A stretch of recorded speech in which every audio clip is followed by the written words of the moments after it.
Во текот на изминатиот викенд, односно на 13 и 14 јуни, на територијата на градот Велес е регистриран еден нов случај на COVID-19, но викендот бележи и еден смртен случај. Од Министерството за здравство вчера известија дека во градската општа болница 8 септември почина пациентка од Велес на 70 години, хоспитализирана на 2 јуни. Изминатиот викенд бележи и еден оздравен велешанец. За жал, ситуацијата на ниво на целата држава е крајно алармантна.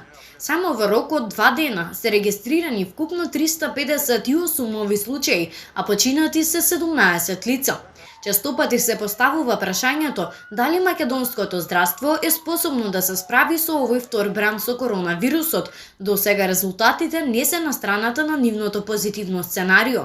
Болничките капацитети се полнат, а стравот кај народот расте. Сепак мерките се јасни и надлежните строго посочуваат и апелираат да се почитуваат. Граѓани, носете маска, држете дистанца и мијте раце.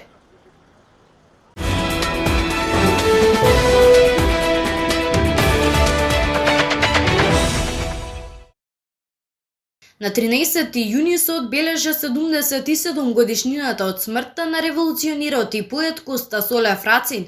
По овој повод, градоначалникот на општина Велес Аце Коцевски и делегации и представници на семејството на Рацин, Советот на општина Велес, општинската администрација, клубот на писатели Коста Солев Рацин, јавните установи и гимназијата Кочо Рацин положија свежо цвеќе пред паметниците на великанот во центарот на градот и во дворот на гимназијата.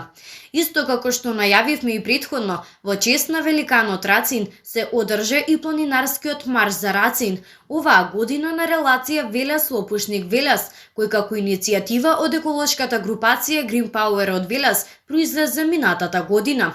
На оваа група ентузијасти планинари се приклучија и членови на невладини организации, како и почитувачи на делото и ликот на Рацин, кој за разлика од минатата година и поради состојбата со COVID-19, овој пат 77 годишнината ја одбележаа со организирање на скратена варијанта од планинарскиот марш.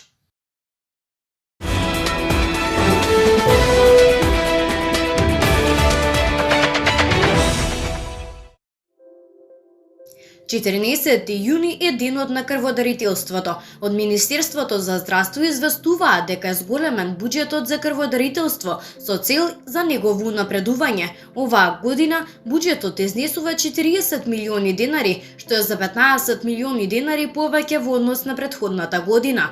Во 2020 година реализирани се 21.301 дарувања на крв, 157 дарувања на тромбоцити и 16 дарувања на конвалесцентна плазма. Со ова се обезбедени крвна плазма за третман на 23 пациенти со COVID-19. Градоначалникот на Велес исто така упати честитка по овој повод.